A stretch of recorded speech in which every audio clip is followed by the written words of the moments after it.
안녕하세요. 반갑습니다. 승준쌤입니다. 오늘은 연도별 입시 첫 번째 시간으로 현재 고3 학생들과 재수생, N수생들을 포함한 2022 대입을 분석해보고 그 입시 결과에 따라서 2023 대입은 어떤 변화가 있을 것인지 한번 유추해 보도록 해보겠습니다. 먼저 대학 모집 인원과 수험생 인원의 비교입니다. 잘 아시는 자료일 것이고요. 2022년 대입에서 4년제 대학 34만 6,553명의 학생이 전체 정원이었습니다. 여기 나오는 숫자는요, 전국 고3 학생 수입니다. 46만 3,932명, 4년제 대학 모집 인원의 수는 34만 6천 명입니다. 인원에는 재수생들이 포함되어 있지 않죠.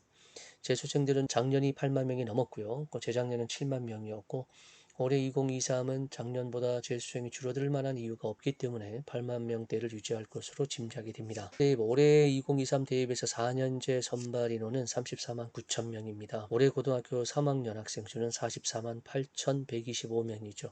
재수생 8만 명을 합하면 한 52만 명 규모가 되겠습니다. 그렇다면 전체 한 52만 8천 명 중에서 N수생을 포함한 인원입니다. 그 중에서 4년제 대학은 34만 9천 명 정도가 되는데 이것을 비율로 환산해보면 약 66%가 되겠습니다.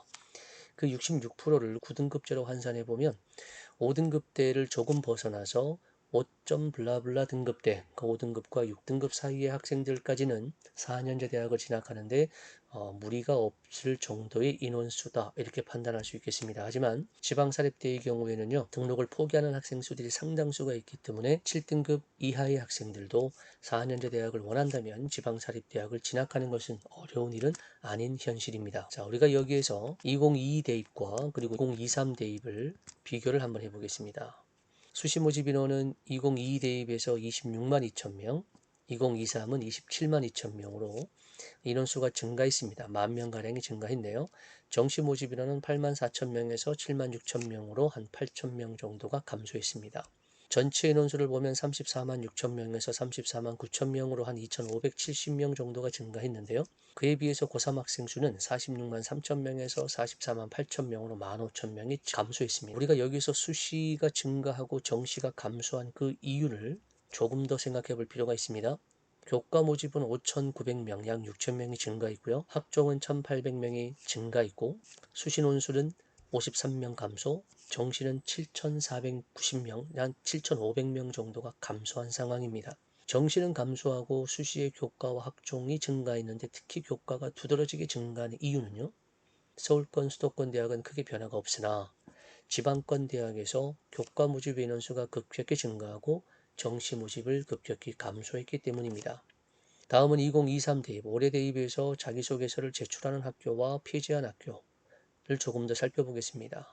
자기소개서는 작년 2022년 대입부터 공통 두 문항, 대학별 자율문항 한 문항으로 줄었습니다. 글자 수에도 변화가 큰데요. 자기소개서 1번 항목은 학업 역량과 전공에 대한 것을 보여주는데 글자 수가 1,500자로 바뀌었습니다.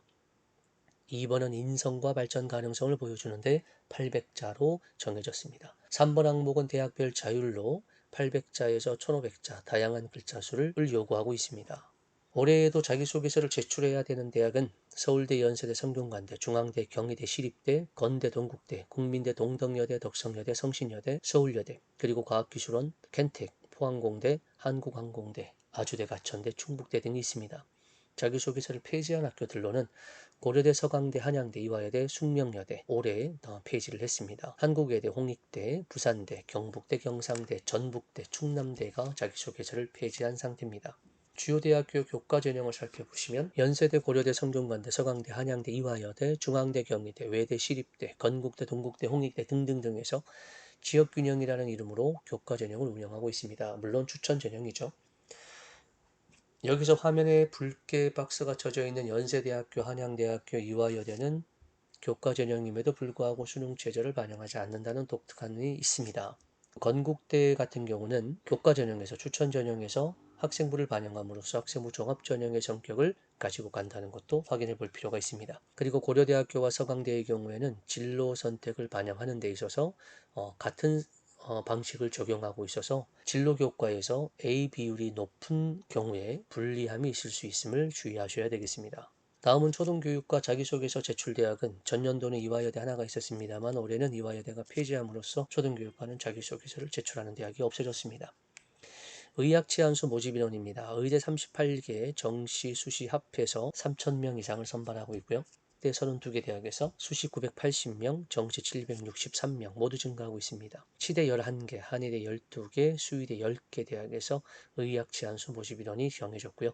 수능 EBS 연계율은 전년도와 똑같이 50, 수능 국어와 수학은 여전히 선택형이 유지되고 있습니다. 23대입 전년 대비 수시 10,000명이 증가했고요. 정시는 7,493명이 감소했습니다. 전체적으로는 2,570명이 증가했는데 연도별 수능 응시율의 변화를 살펴보면 2021 대입까지라고 표현하면 그때까지는 지속적으로 수능 응시율이 감소했습니다만 2022 대입에서 2.57% 증가한 경향이 보이고 있습니다. 그 원인을 추정해 보면 수능 최저가 코로나 때문에 완화가 됐었고요. 지속적으로 정시 확대에 대한 이슈가 있었기 때문은 아닌가라고 판단이 되고요. 올해도 여전히 수능 응시율은 증가할 것으로 판단이 됩니다. 수능 시험 범위에서 크게 달라지는 건 없습니다. 2022 학년도와 동일하게 적용이 되고요. 국어는 공통 독서와 문학, 화법과 작문과 언어와 매체 중에 하나를 선택해서 시험에 응시하게 되고요. 수학은 가형, 나형, 문이과 구분이 없어진 대신에 수학 1, 2가 공통이고요. 확률과 통계, 미적분, 기하 중에서 하나를 선택하게 되는데 의대를 포함한 공학 계열에서는 미적분과 기하를 지정하는 경우가 대부분이고요. 그 외의 학과에서는 확률과 통계를 응시해도 지원이 가능합니다. 간호학과는 확률과 통계를 응시해도 되는 경우가 대부분으로 나와 있습니다. 영어는 1, 2 듣기 따로 있는 걸 알고 계실 거고요. 절대평가입니다. 한국사도 절대평가고요. 사회탐구, 과학탐구, 문이과 구분이 역시 폐지되어 있으나 사탐은 인문계열에서 혹은 사회계열에서, 과탐은 자연공학 계열에서 요구하고 있습니다. 여기서 우리가 교차 지원을 염두에 두고 있는 학생이라면 사탐보다는 과탐이 훨씬 더 지원의 폭이 넓어질 수 있음을 참고하시기 바랍니다. 과탐을 보고 지원하는 것을 막는 학과는 없으나 사탐에 응시하고 자연 계열이나 공학 계열로 지원하는 것은 불가능한 경우가 많기 때문에 교차 지원을 생각하고 있다면 수학은 확률과 통계를 하더라도 탐구는 과탐을 선택하는 것이 오히려 더 입시적인 관점에서는 유리하다 할 수 있겠습니다. 조금 더 통합 수능을 살펴보면 국어는 45문항 중에서 문학과 독서가 34문항, 선택 과목에서 화작과 언매가 11문항으로 출제가 됩니다. 수학은 30문항 중에서 수학 1, 2가 공통으로 22문항, 선택 과목은 확통, 미적, 기하 중에서 하나를 선택해서 8문항을 응시하면 됩니다. 수학의 경우에 22문항 중에서 주관식이 7문항이고요. 선택 8문항 중에서 주관식은 2문항입니다. 우리가 통합 수능에서 국어 수학에서 공통과 선택으로 나누어져 있는 걸 제가 지금 설명을 드렸는데 만약 둘 중 하나를 선택해야 된다면 선택 과목이나 공통 과목을 집중해서 공부를 해야 될 필요가 있는 상황의 학생이라면 저는 단호하게 선택 과목을 포기하고 공통 과목을 하기를 추천드립니다. 작년 입시 결과도 마찬가지고요. 다음 페이지에서 보여드리는 그 표준 점수를 산출하는 프로그램에서 확인하실 수 있겠지만 공통 과목에서 하나 틀리고 선택 과목을 다 맞은 경우와 공통 과목을 다 맞고 선택 과목에서 하나를 틀린 경우에서 어느 쪽이 더 유리한지는 이 표에다가 집어넣어 보시면 확인할 수 있습니다. 칸입시 컨설팅 홈페이지에 올려놓겠습니다. 빨간색 테두리 안에 작년 자료를 입력해 보시든 아니면 예상 자료를 입력해 보셔도 되는데요. 그 결과를 보시면 조정되어서 나오는 산출 결과값은 공통 과목의 만점이 유리하다는 걸 확인할 수 있으실 겁니다. 자, 이것은 통합수능이 적용된 성적표입니다.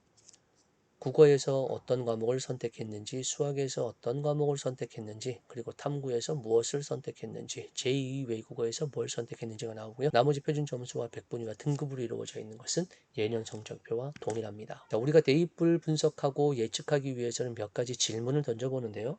고3 수험생은 얼마나 변하고 있고 대학의 모집 인원 변화와 재수생의 영향 굉장히 민감하게 생각하셔야 됩니다. 특히 정시를 준비하는 학생이라면 아주 민감한 영향이 될 겁니다. 그리고 수시와 정시의 경쟁률은 어땠었고 합격 컷은 최근 3년 동안 어떤 변화를 보이고 있는가를 살펴보셔야 하는데 평균적으로 재수 성공 비율은 40%입니다. 반수는 24% 정도 되고요. 하지만 매년 정시가 확대된다는 기조가 유지되고 있고 선택형 수능에서 학생들이 불리함을 느끼지 않고 있기 때문에 재수생이 감소할 만한 이유가 올해 역시 없습니다. 그 결과 수시와 정시에서 경쟁률을 보자면 수도권과 지방의 격차는 더욱 심하게 갈라질 것이라고 생각이 되고요. 그만큼 지방권 대학을 희망하는 학생들은 합격률이 높아진다는 것으로 해석하셔도 좋습니다. 올해 대입에서 인서울 주요 대학 수시 정시 모집 인원입니다. 한 학교에서 몇 명 정도를 모집하는지 모르시는 분들이 꽤 계시는 것 같아요. 경희대학교가 대한민국에서 가장 많은 인원을 선발합니다. 경희대학교는 수시정시 합해서 5,400명을 선발하고요. 그 외에 5,000명대 학교가 중앙대학교가 있습니다. 중앙대학교는 5,057명입니다. 안성 캠퍼스를 합한 거고요. 경희대학교도 국제 캠퍼스를 합한 인원이 되겠습니다. 그 외에 4,000명대가 여기 밑에 보이는 홍익대학교가 있고요. 그리고 고려대학교가 하나가 있습니다.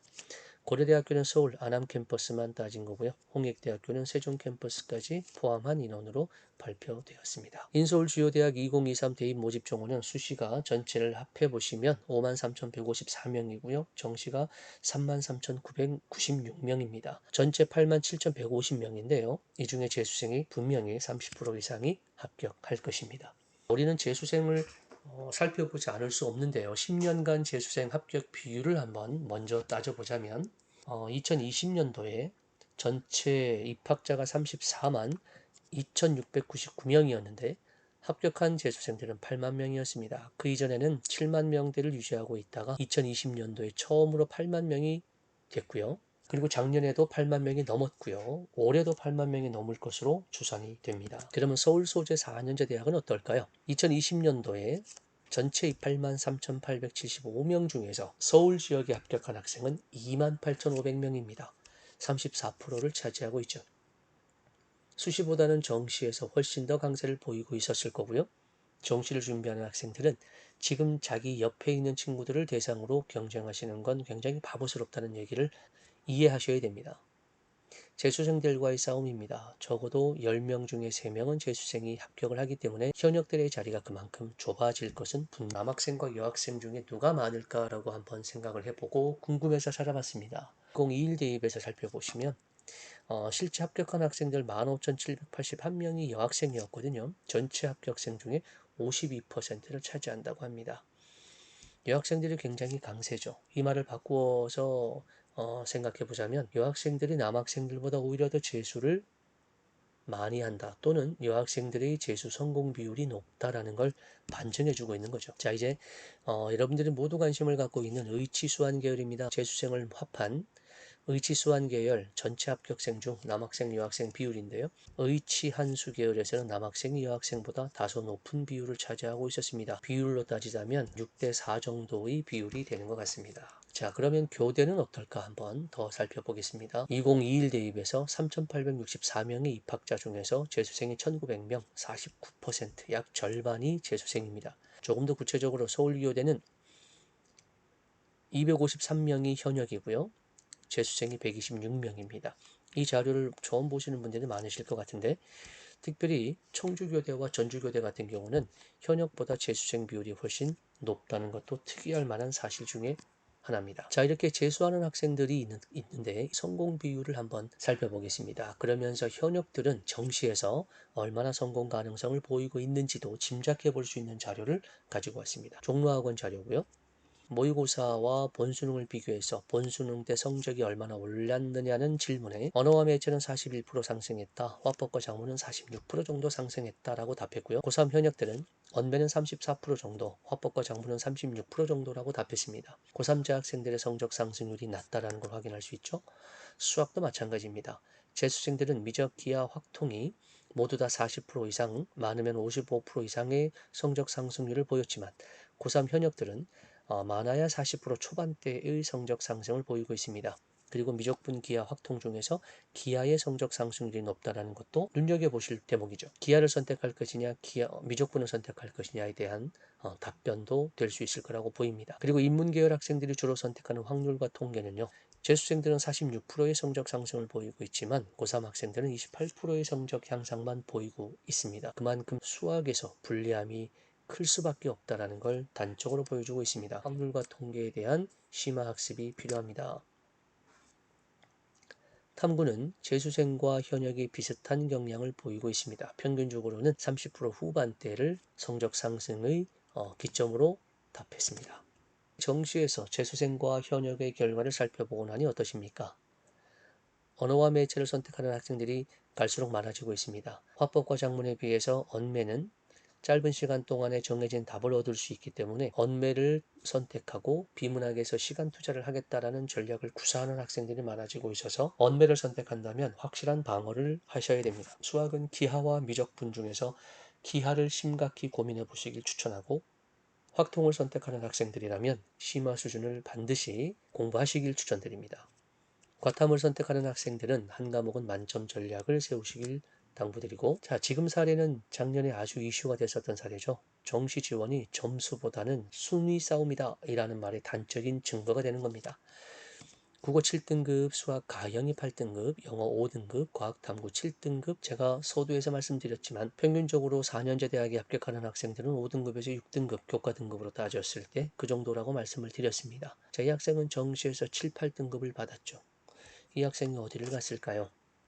합격 통지서를 받아보시면 21년 2월 18일에 충북대학교 수학과에 합격한 학생입니다. 이때 자연과학대학의 충북대학교 수학과 모집인원 19명의 지원인은 49명, 경쟁률은 2.58대 1이었는데요. 정시에서 가나다군 3개의 대학에 하나씩 지원할 수 있다고 봤을 때 경쟁률이 3대 1이 안 되는 경우는 거의 미달에 가깝다라고 볼 수 있겠죠. 이래서 이 학생도 합격한 사례로 보여집니다. 자, 이번 수업은 여기까지 진행하겠습니다. 감사합니다.